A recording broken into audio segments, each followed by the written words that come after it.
एक दो नहीं, 4 भारतीय जाबाजों ने तीसरे दिन ही जीत लिया ओवल टेस्ट। इन 4 के दम पर चौथे दिन ओवल में रचेगा भारत इतिहास। यार, ओवल टेस्ट मुकाबला, तीसरा दिन, भारतीय टीम की दूसरी पारी और 4 भारतीय जाबाजों ने जाबाज वाली पारी खेल डाली है, ऐतिहासिक पारी खेल डाली है। और हर पारी का अपना अपना इंपैक्ट है, अपना अपना महत्वता है, अपना अपना भाई साहब काबिलियत और हुनर है वहां पर। सबसे पहले हम चर्चा करेंगे सबसे अनोखे प्रदर्शन की, आउट ऑफ द बॉक्स प्रदर्शन की, जिसने पूरे मुकाबले का वक्त, हालात, जज्बात, तकदीर और तस्वीर बदल कर रख दिया है, जिसने इंग्लैंड को हतप्रभ कर डाला था, जिसने भारतीय ड्रेसिंग रूम में एक पॉजिटिव लहर लाई थी, जिसने गंभीर के गंभीर चेहरे पर मुस्कुराहट लाई थी। वो प्रदर्शन था आकाशदीप का।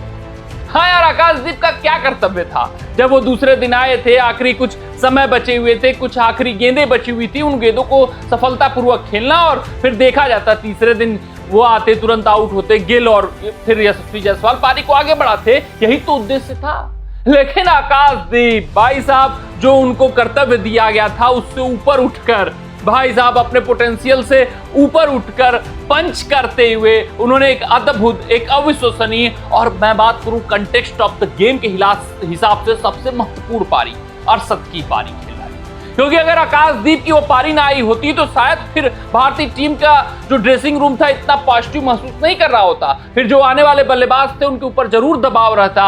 लेकिन वहां पर आकाशदीप की जो पारी आई, आकाशदीप और यशस्वी जायसवाल के बीच जो शतकीय साझेदारी आई, उसने पूरे मुकाबले का माहौल ही बदल डाला। भारतीय टीम जो 50-50 तक था मुकाबला दूसरे दिन, आकाशदीप की साझेदारी की वजह से कहीं आगे निकल जाती है, ड्राइवर सीट पर आ जाती है। इंग्लैंड बैकफुट पर महसूस अपने आप को करने लगती है। क्रिस वोक्स की कमी उनको साफ तौर पे खलने लगती है। तो आकाशदीप हीरो रहे। आकाशदीप गेंदबाजी से कुछ नहीं कर पाए पहली पारी में, तो भाई साहब बल्लेबाजी से ऐसा छाप छोड़ा कि भारतीय टीम कहीं ज्यादा सहज अपने आप को तीसरे दिन पहले सेशन में महसूस करने लगी। जो आकाशदीप के जो 66 रन रहे, ये बहुत महत्वपूर्ण है इस कंटेक्स्ट के हिसाब से कि भारतीय टीम का ये श्रृंखला ऑन द लाइन था और यहाँ पर एक बेहतरीन साझेदारी की जरूरत थी जायसवाल के साथ, एक मजे हुए बल्लेबाज को टिकने की जरूरत थी। तो नाइट वॉचमैन अगर चल जाए तो फिर सोने पर सुहागा था। वहीं अगर मैं बात करूं दूसरे बब्बर शेर की, तो वो यशस्वी जायसवाल है।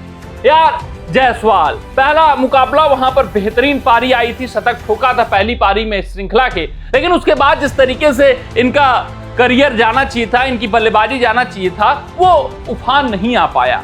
कुछ मुकाबलों में अरशद की पारियां आई, स्टार्ट मिले, लेकिन उन स्टार्ट्स को जायसवाल कन्वर्ट नहीं कर पाए। लेकिन दूसरी पारी भारतीय टीम की, वहां पर जायसवाल का एक भी मुकाबले में बल्ला नहीं बोला था और कई मुकाबले जायसवाल स्टार्ट नहीं दिला पाए, जिसके कारण हम मुकाबला हारे। तो जायसवाल के ऊपर सवाल उठ रहे थे कि यार क्या एक ही पारी बस, अब उसके बाद कुछ नहीं। तो जायसवाल ने आखिरी पारी में दिखा दिया कि क्यों उनके पास खास टैलेंट है, क्यों इनको इतना बड़ा आका जाता है और सेना देशों में वो अपना धाक जमाने आए। एक बेहतरीन शतक ठोक डाला एक कठिन कंडीशन में, जहां सबका टिक पाना कठिन था, जहां एक एक रन अर्जित करना अपने आप में सोना अर्जित करने के बराबर था। वो यशस्वी जायसवाल 118 रन ठोक डालते हैं 164 गेंदों पर, 14 चौके और 2 छक्के इसमें अर्जित करते हैं। जायसवाल को सलाम। जायसवाल की साहसिक पारी के कारण भाई कितनों के करियर बचे हैं और कितनों के बिगड़े भी हैं, वो बात की चर्चा है। लेकिन जायसवाल की ये पारी खास रही है। जायसवाल की इस पारी के कारण भारतीय टीम ने इतना बड़ा लक्ष्य इंग्लैंड के सामने चौथी पारी में खड़ा कर दिया है। अगर मैं बात करूं तीसरे बब्बर शेर की, तो Ravindra Jadeja, ever reliable, ever dependable, ever consistent sir Jadeja एक बार फिर ओकेजन आया तो खड़े हो गए, डट गए, अड़ गए। और मैं बात करूं तो इन 5 टेस्ट मुकाबलों में रविंद्र जडेजा ने इतने 50+ स्कोर कर डाले जो पिछले 17 टेस्ट मुकाबलों में बेन स्टोक्स ने किए या उससे ज्यादा कर डाले। यही नहीं, टॉप ऑर्डर चाहे इंग्लैंड के बल्लेबाजों की मैं ले लूं, चाहे मैं भारतीय बल्लेबाजों की ले लूं, सबसे ज्यादा 50+ स्कोर उनसे ज्यादा भाई साहब जडेजा के नाम है। तो जडेजा दिखा चुके हैं कि उनके अंदर बल्लेबाजी काबिलियत है। इंग्लैंड को खासकर वो बहुत पसंद करते हैं। 53 रनों की पारी खेली, 77 गेंदों पर 5 चौके इसमें रहे। लेकिन सबसे बड़ी पारी उसके बाद आई, एक महत्वपूर्ण पारी, एक इंपैक्टफुल पारी, जहां पर जडेजा उठे उस जंक्चर पे ये लग रहा था कि नहीं 320 330 का जो स्कोर है वो इंग्लैंड टीम शायद चेज डाउन कर जाए, अभी भी मुकाबले में है। लेकिन इंग्लैंड को और क्षति पहुंचाना था, भारतीय टीम को, इंग्लैंड को और कॉन्फिडेंस उनका गिराना था और इंग्लैंड को पूरी तरीके से बेहाल करना था। तो वो सुंदर ने किया। जो फ्लरी ऑफ सिक्सेस आए, जिस तरीके से आखिरी में अटैकिंग शॉट्स खेला, जिस तरीके से अपना 50 पूरा किया, काबिले तारीफ रहा। सुंदर एक रिवॉल्यूशन की तरह इस श्रृंखला में भारतीय टीम के लिए आए हैं। टीम मैनेजमेंट की भी यहां पर तारीफ करनी होगी कि क्रिटिसिज्म झेलने के बावजूद सुंदर को बैक किया हर एक मुकाबले में और सुंदर ने वो रिवार्ड दिया। चौथा टेस्ट मुकाबला इस खिलाड़ी ने ड्रॉ कराया, टिक गए, डट गए, अड़ गए जिद्द पर और मुकाबला ड्रॉ रहा। वहां पर दिखाया कि ये रोक सकते हैं, टेम्परामेंट इनके अंदर खास है। तो आज के मुकाबले में दिखाया कि नहीं, अगर पुछल्ले बल्लेबाज इनके साथ हुए तो ये फ्लरी ऑफ सिक्सेस लगा सकते हैं, ताबड़तोड़ अंदाज में बल्लेबाजी कर सकते हैं, T20 मोड ऑन कर सकते हैं। और भाई साहब जो महत्वपूर्ण कुछ रन जोड़े हैं सुंदर ने आखिरी में आकर प्रसिद्ध कृष्णा के साथ, वो बेशकीमती रन हैं और वही तो डिसाइड करेंगे कि भारतीय टीम भाई साहब मुकाबला जीतेगी।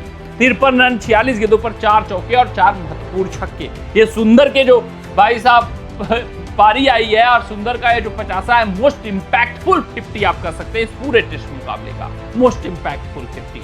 क्योंकि जब आप 11वें नंबर के बल्लेबाज को साथ लेकर इतना बड़ा योगदान दे देते हैं तो फिर जो विपक्षी टीम रहता है उसका कॉन्फिडेंस हताहत हो जाता है। वही काम सुंदर की इस पारी ने किया है। तो इन 4 जाबाजों ने सुनिश्चित कर दिया है कि भारतीय टीम इतिहास रचेगी, भारतीय टीम ओवल टेस्ट मुकाबला जीतेगी, 2-2 से श्रृंखला बराबर करके जाएगी। कमेंट सेक्शन में कमेंट करके बताइएगा कि क्या अभी भी कोई गुंजाइश है कि भारतीय टीम में मुकाबला हार सकती, लेकिन इन 4 जाबाजों का प्रदर्शन कैसा लगा इस पर भी अपना राय साझा करिएगा। मिलते हैं आपसे अगले रिपोर्ट में, तब तक अपना ध्यान दें, सुरक्षित रहें, स्वस्थ रहें, मस्त रहें। जय हिंद, जय भारत।